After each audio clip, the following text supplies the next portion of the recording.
This is Unit 3, Group 3's presentation.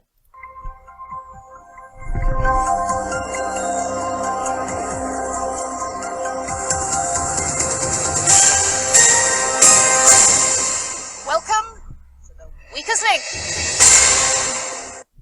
During this presentation, we will discuss the purpose of the presentation, what are morals, what is ethics, ethical theories, nursing and ethics, case study background, case study presentation, and conclusion. The purpose of this presentation is to learn more about ethics and morality, to gain insight into ethical theories, to understand how ethics and ethical theories are related to nursing, to apply this knowledge to make educated decisions related to the case study, and to represent our knowledge within the presentation. What are morals? Morals are beliefs about what we consider to be right and wrong in our actions and behaviors towards those around us, and is, in essence, very similar to ethics. Many see morals as our inner compass that guides us and dictates our values. What is ethics? Ethics is the process of carefully thinking through what is right and wrong in behavior, decision-making, and values. Ethics originated from the word ethos in Greek, which means custom, habit, character, or disposition. The study of ethics is about critically examining the social norms, practices, moral issues, and ethical foundations of our societies. As nurses, we abide by the code of ethics to guide our practice within relationships, responsibilities, behaviors, and decision-making. The code of ethics is used in conjunction with the professional standards, laws, and regulations that guide practice. The four ethical theories are utilitarianism, Kantianism, virtue ethics, and feminist ethics.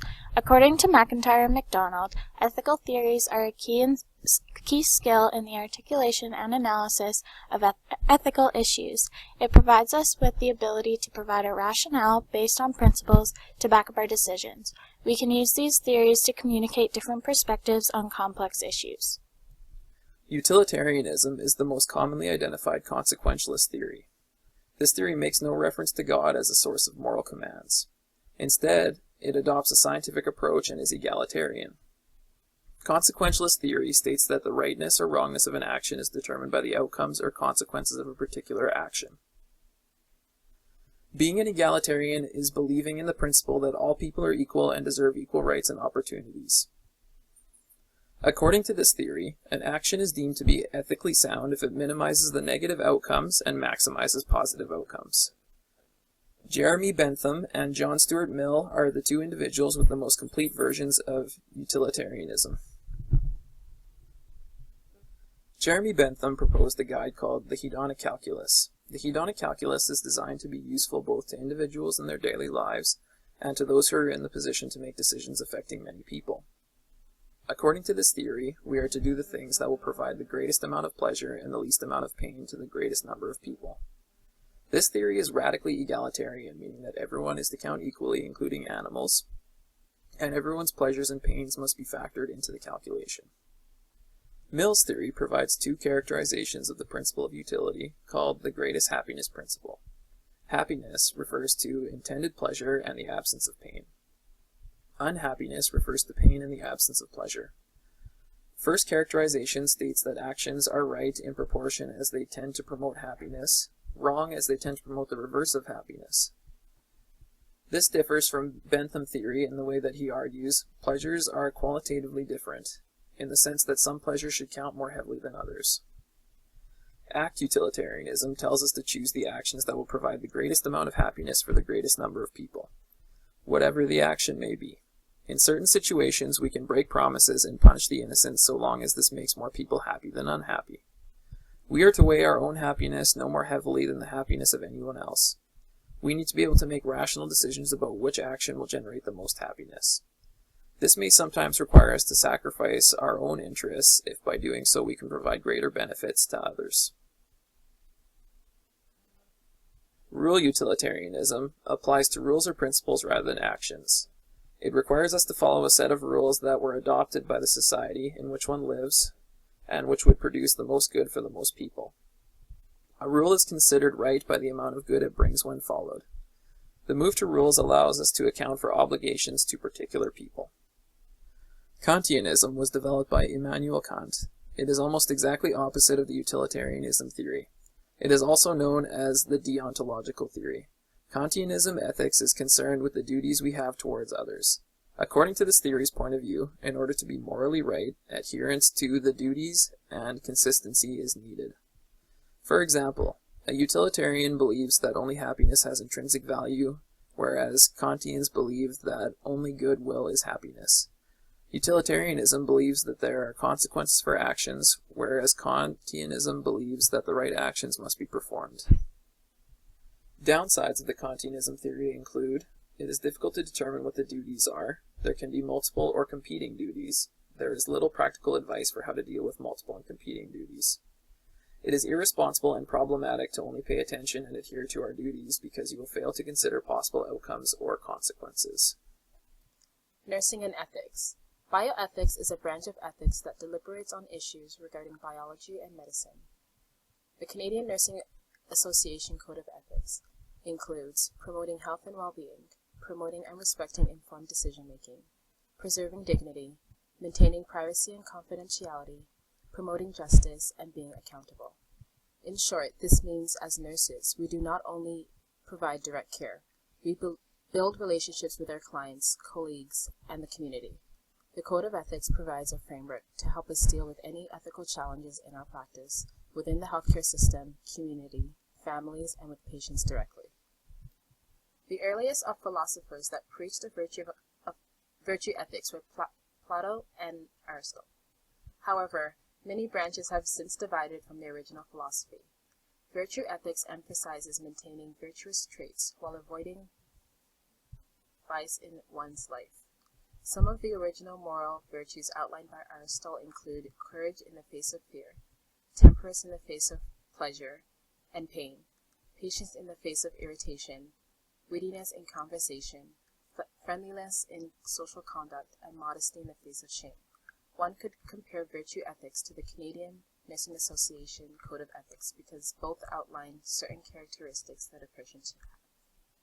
Feminist ethics can be defined as an attempt to revise, reformulate, or rethink traditional ethics to the extent it depreciates or devalues women's moral experience. Because the majority of traditional ethical theories in society are based on the moral experience of men, all feminist ethicists promote the same ideas that try to minimize or phase out the marginalization of group of people with an emphasis on women.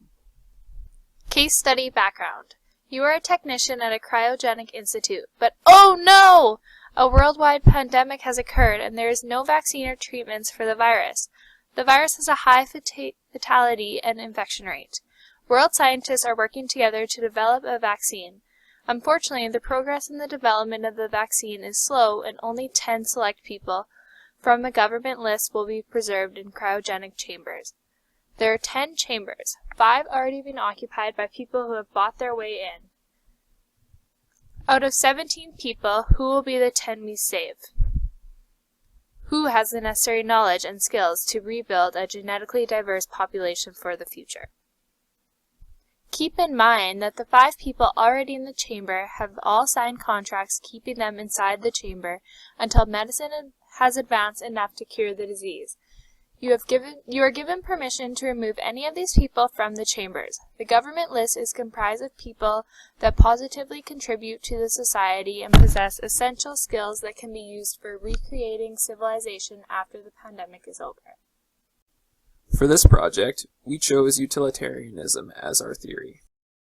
The 5 people already in the chamber created a video of themselves prior to going in. The first person is the owner. Isn't the end of the world great? The physicist. What did the one uranium says? Gotta split. Ah! The exploiter. I love third world countries. The playboy. It's the end of the world and drinks are on me. The director. OMG! Oh, you're the famous director! Give me your autograph, please! Oh my gosh! And action! Surprise! After all that work, we removed them all from the chambers. All the weakest link. And the candidates are number 1, President of a Modern Democracy. Candidate number 2, Leader of a Communist Country. Number 3 is a doctor. Number 4, Famous Elderly Novelist. Number 5, a Water Treatment Specialist. Candidate number 6, Young Female Environmental Scientist. Number 7, a Spiritual Leader. Number 8, a young farmer, his wife, and his infant daughter. Number 9, you, the senior technician. Number 10, the female co-worker, the junior technician.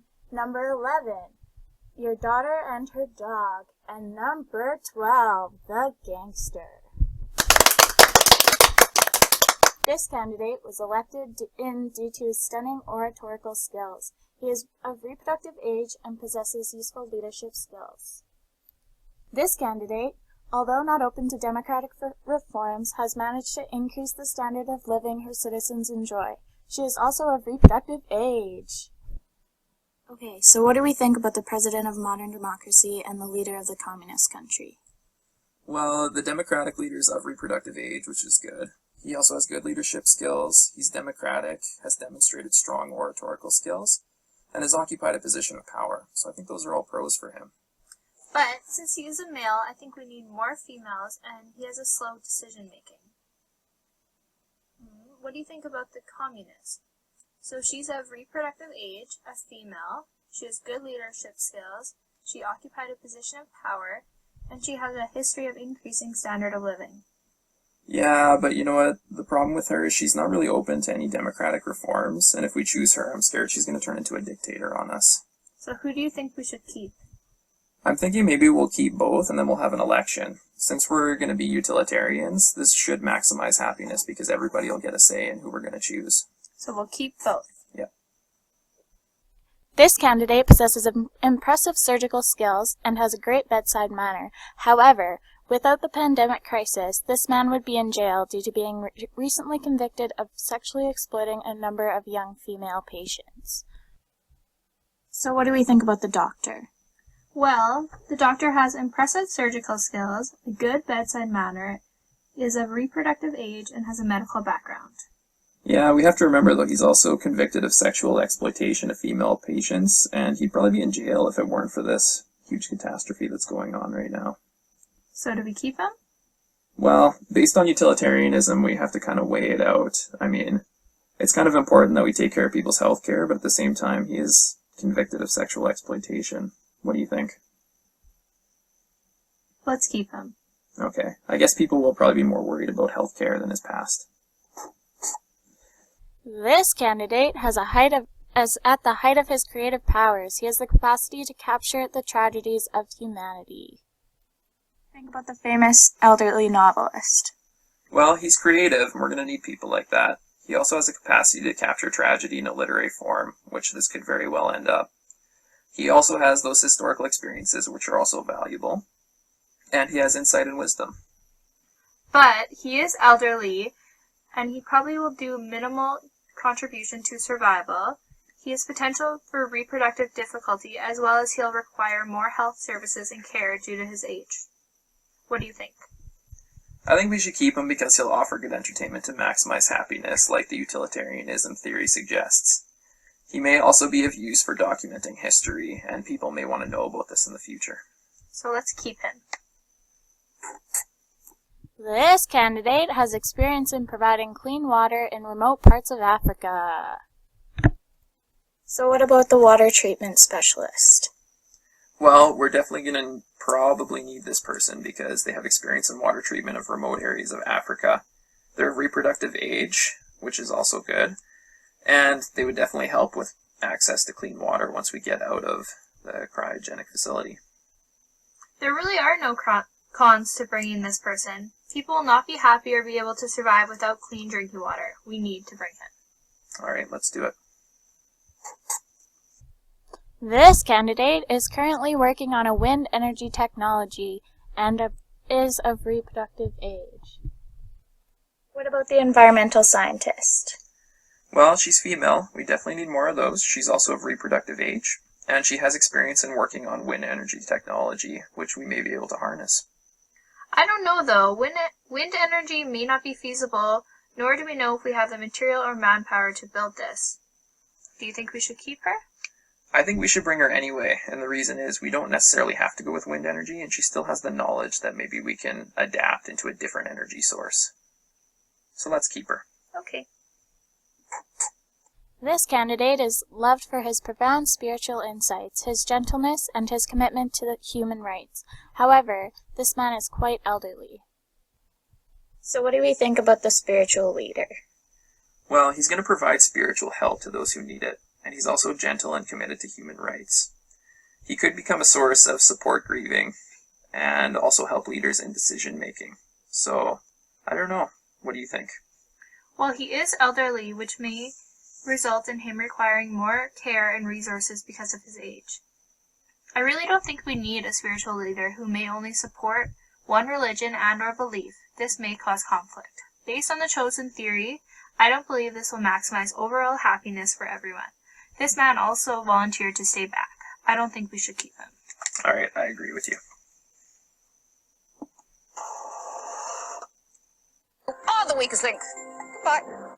This farmer candidate is young and important in ensuring food supplies. However, this candidate refuses to be saved unless his wife and mentally handicapped daughter are as well. So what do we think about the farmer, his wife, and his daughter? They should all be coming together if they do.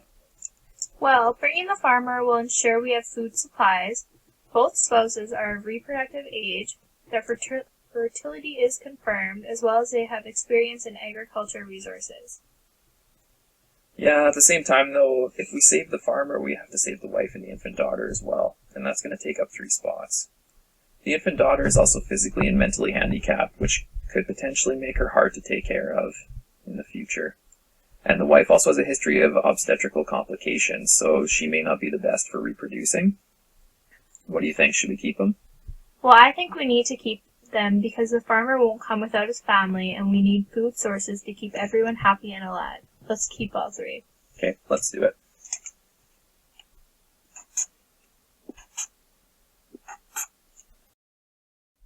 You are the senior technician at this cryogenic institute. You are experienced with problems if they arise due to training. However, your fellow coworker is female who is of reproductive age and more proficient. One of you must be saved in order to monitor the cryogenic process until it is complete. So what about you as a senior technician? Well, you are a more experienced technician. Yeah, but at the same time, I'm less proficient than you are. I'm also a male, which isn't really going to help us that much. But you're still fertile, intellectual, and trained in past cryogenic management. Yeah, I just don't think I can live with the decisions I'm about to make and the people I'm going to end up killing in the process.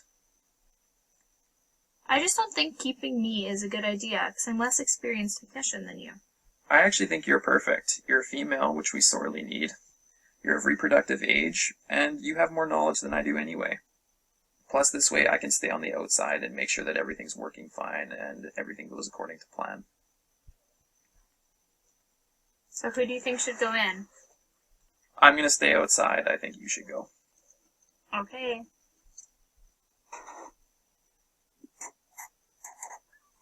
This candidate is senior physician's daughter. Without her dog, she is not guaranteed to be mentally stable. The senior physician believes she is suicidal without her dog. What about your daughter and her dog? Well, she is a young female, and she does have reproductive capability. But she insists on having the dog saved. Yeah, utilitarianism, however, does allow for animals to be saved in these circumstances.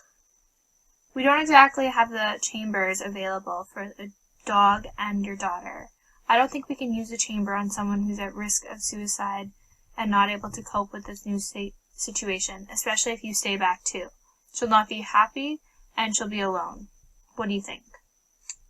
I agree with you. She can stay back with me. We'll have one last moment of family time together. Are you sure? Yes. Oh, the weakest link. Goodbye. This notorious candidate has connections with the underworld and the ability to sabotage everyone in the cryogenic facility if unsaved. He has threatened to kill the senior and junior technician if unsaved and demands to live over everyone else. He told me every time. So what about the gangster? Well, he's resourceful, loyal, he has survival instinct, leadership, negotiation, and networking skills. He provides protection and is influential. At the same time, though, he's very manipulative, has the potential for violence, threatens to sabotage the facility if not saved, and this suggests he's very selfish. I don't think we can take him, because if we do, people are going to be unhappy that we're taking a criminal who threatened to destroy the facility if he wasn't saved. But yeah, like you said, he said he will kill everyone.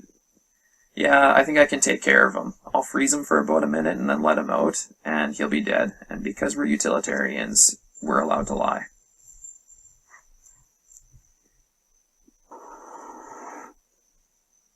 Oh, the weakest link. Bye. Who will be saved?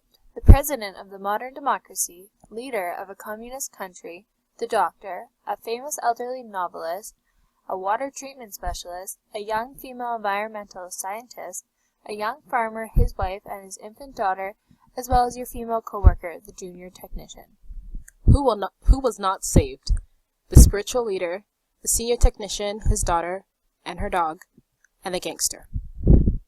So for the representative groups we felt that were missing, we included an engineer.